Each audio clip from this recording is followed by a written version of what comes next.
50 বছর নষ্ট করেছি। আপনাদের কাছে বিশেষ অনুরোধ, আমাদের 50টা বছর নষ্ট হয়েছে। আমরা সামনে আর আমাদের যে সম্ভাবনা, সুযোগ বা যে রিসোর্স গুলি আছে, আমরা আর এগুলি নষ্ট করতে চাই না। কাজে আল্লাহর ওয়াস্তে আপনারা এগুলি বন্ধ করেন। আমি যেটা দেখছি আর কি, ধরেন এখানে একটা নতুন কৌশল অবলম্বন করছে বিএনপি পন্থী বেশ কিছু, ধরেন অনলাইন অ্যাক্টিভিস্ট, তারা ধরেন মানে 2000 জুলাইয়ের মানে আন্দোলন শেষ হওয়ার আগ পর্যন্ত তাদের কোনো সারা শব্দ তেমন ভাবে ছিল না। তারা বিভিন্ন সময় আপোষ করছে, নানা রকম ভাবে ইয়ে করছে, আড়ালেই ছিল। জুলাই পরে তারা ধরেন এক একজন বিশাল বিশাল ধরেন ইয়ে হয়ে গেছে, মানে শেট হয়ে গেছে। এরা সব বসন্তের কুটিল। আপনি যদি তাদেরকে একটু স্টাডি করেন, কিছুদিন আগে কি কথা বলছে এখন সম্পূর্ণ উল্টা। আর আমরা যারা আছি, আমরা তো ভাই কোনো খুদ করার জন্য বলি না, যেটা সত্য সেটা বলে যাব। আমরাও জানি ওই ওরা এখন ধরেন আমাদেরকে কাউন্টার করার চেষ্টা করতেছে। এরা গুপ্ত জামাত, এরা দেশের মধ্যে এই করতেছে, ওরা দেশের মধ্যে এইসব নানা কিছু ফালতু জিনিস আমি এগুলো ইগনোর করি। তো আমি বিএনপির অত্যন্ত শীর্ষ মহলে, ধরেন শীর্ষ নেতার কাছে জানতে চাইছিলাম যে এই বিষয়টা কি করতেছে এরা, এদেরকে আপনার চোখ পড়ে বলে যে এরা তো আমাদের দলের কেউ না, এদের কি দলে কোনো পদ আছে না, এরা কিছু করে। আমি যে দলের পদ নাই, কিন্তু দলের পদধারী কারো পদলেহন করে তাদের কাজগুলা করতেছে। মানে ধরেন যে বিএনপির এখন স্ট্র্যাটেজি হচ্ছে যে আমরা তো ক্ষমতা আসবো, ওরা ধরেই নিছে, সো আমরা ক্ষমতা আসার আগেই এদেরকে এমন একটা ইয়ে করতে হবে যে যেন এদের গ্রহণযোগ্যতা কমে। তো সাধারণ মানুষ কি ঘাস খায়? সাধারণ মানুষ বুঝে না। না, এইটা কনক ভাই আরেকটা জিনিস, এটা মনে হয় আজকে আমি আমার যে সাপ্তাহিক কলাম সেটাতে লিখেছি যে এরা করে কি, আগে ধরেন গত 50 বছরে আমরা কি দেখলাম, এই যে বিএনপি এবং জামাতের মধ্যে, বিশেষ করে বিএনপি জামাত, বিএনপি এবং আওয়ামী লীগ, জামাত তো হয়তো ইয়ার ব্যানারেই ছিল, অনেকটা বিএনপির পাশেই ছিল। এখন এটা যদি দেখেন, তারা একটাকে বানিয়েছিল যে এটা ব্রাহ্মণ দল আর একটা নমশূদ্র।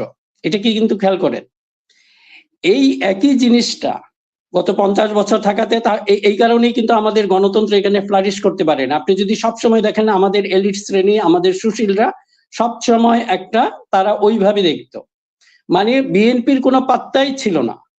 এবং একই ধরনের হুবহু দেখেন একই লোক, এরা এখন বিএনপিকে ব্রাহ্মণ বানিয়েছে, আর জামাত বা অন্যান্য যারা আছে তাদেরকে নমশূদ্র। তারা এই ধারাটা বজায় রাখতে চায়।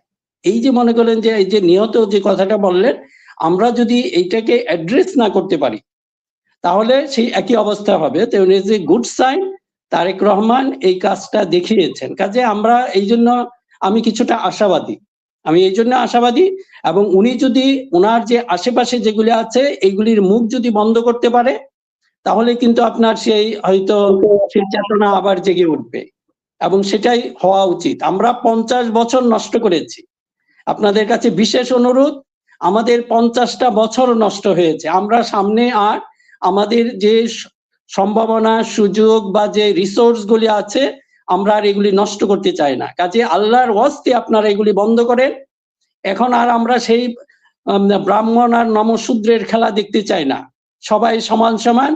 যেই আপনারা হয়তোবা যদি সবচেয়ে ভালো হয় জাতীয় সরকার যদি গঠন করতে পারেন, কারণ এটাতে তারেক রহমান প্রথম বলেছিলেন যে আমরা নির্বাচনের পর জাতীয় সরকার ফর্ম করব, এবং একই কথা কিন্তু ডাক্তার শফিকও বলছেন এখন। কাজে this is a good sign. আমি এই জন্য এইসব কথাগুলি দেখে আমার কাছে মনে হয় this is a positive sign, এবং আমরা হয়তো একটা সামনের সময়টা হয়তো ভালো হতে পারে। এখন যেভাবেই পারে নির্বাচন করে ফেলেন, এখানে তো ফাইটিং হবে, এটা শুধু আমাদের দেশে না, পৃথিবীর সব জায়গায় এটা তিক্ততা হবে, সৃষ্টি হবে। কিন্তু নির্বাচনের পর সব ভুলে গিয়ে আমার অনুরোধ বা আমাদের হয়তো যেটা অনুরোধ থাকবে, একটা জাতীয় সরকার ফর্ম করেন। না হলে কেউ, আপনি কোন সরকারই 2 থেকে 3 বছরের বেশি টিকতে পারবে না। যদি মনে করেন বিএনপি সরকারে গেল, জামাত বিরোধী দলে থাকে, কিংবা জামাত সরকারে গেল বিএনপি বিরোধী দলে থাকে, এদের উপর ভর করবে সেই আগের যে ভূতগুলি আছে, আইসা ভর করবে বিরোধী দলে। কাজেই সেখানে হয়তো এমন অবস্থা ক্রিয়েট করা হবে যে এই সরকার 2 থেকে 3 বছরের বেশি টিকতে না পারে। কাজেই একটা বিশেষ অনুরোধ, আপনারা এই সমস্ত কিছু ভুলে যান। এখনো একসাথে হয়ে আমার কাছে আমার যেটা হয়তো কি বলবো যে আমার যে আশা যেটা যে একটা জাতীয় সরকার পরে ফর্ম করেন, যেভাবেই হোক। যদি জাতীয় সরকার ফর্মে কমপক্ষে 2টা বা 3টা টার্ম এই জাতীয় সরকার থাকে, তাহলে ইনশাল্লাহ এই যে আপনি যে জুলাই বিপ্লবের চেতনা বলছেন সেটা তখন অক্ষুণ্ণ থাকবে। কাজেই এই কারণে যে বলবেন যে আমি হয়তো ফুললি এগ্রিড না, হয়তো চেতনাটা নিহত হয় না, এখনো হয়তো গুরুতর আহত অবস্থায় আছে। না মিনার ভাই, ধরেন আপনি যদি আমাদের প্রধান যে রাজনৈতিক দলগুলা বিএনপির কথা বলেন, জামাতের কথা বলেন, ওরা কিন্তু আওয়ামী লীগকে টানতেছে, ওরা মনে করতেছে আওয়ামী লীগের ভোট তাদের লাগবে। এখন আপনি শুধু মানে বিপরীত অবস্থাটা চিন্তা করেন যে বিএনপি রাষ্ট্র ক্ষমতায় ছিল 15 বছর, বিএনপি এভাবে পতন হয়েছে হাসিনার মতো। আওয়ামী লীগ কি করত? আওয়ামী লীগ বিএনপির ভোট আর জামাতের ভোট চিন্তা করত? আওয়ামী লীগ চিন্তা করতো যে এরা রাষ্ট্রের শত্রু, দেশের শত্রু, এরা এত বছর এই করছে, এদের বিরুদ্ধে কি কি ব্যবস্থা নেওয়া যায় তাই তো করতো। তা আপনারা কেন আওয়ামী লীগরে আপনাদের কেন এত বেআইবাড়ির আত্মীয় মনে হচ্ছে? আমি তো এটাই বুঝলাম না কিছু। এই জন্য কনক ভাই দেখেন, আমাদের মুখটা তো এরকম এই জন্য বন্ধ করা হয়েছে যাতে আমাদের টোন ডাউন হয়ে যায়।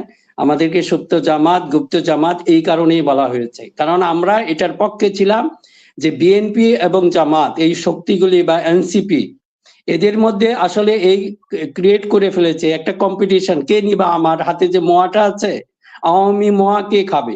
এই যে দেখেন, শুধু আমরা ওই দিন দেখলাম চাঁপাই নবাবগঞ্জের একজন জামাত লিডার, উনিও বলছেন, ওনারা হয়তো কম বলছেন, বিএনপি একটু বেশি বেশি বলছে, কিন্তু এই যে ক্রিয়েট হয়ে গেছে এই কম্পিটিশনটা যাতে না হয় সে কারণেই বলেছিলাম যে আপনাদের মধ্যে একটা মিনিমাম আন্ডারস্ট্যান্ডিং থাকেন, ঠিক আছে। আরে ভাই এত তাড়াহুড়া কি আছে? গণতন্ত্র যদি টিকে থাকে 2টা দল লাগবে, একবার বিএনপি আসবে, একবার জামাত আসবে, এনসিপি আসবে, 2টা বা 3টা দল তো এমনি লাগেই। যে আপনারা যদি একটু ধৈর্য ধরতেন, এখনো এই আপনার অনুষ্ঠানের মাধ্যমে আপনার মাধ্যমে সবাইকে বলছি, আমাদের সংশ্লিষ্ট যে নেতৃবৃন্দ রয়েছেন আমাদের এই কথাগুলি শুনেন, শুধু গুপ্ত জামাত সুপ্ত জামাত এগুলি বলে এগুলিকে কথাগুলিকে করে ফেলেন না, ইগনোর করেন না।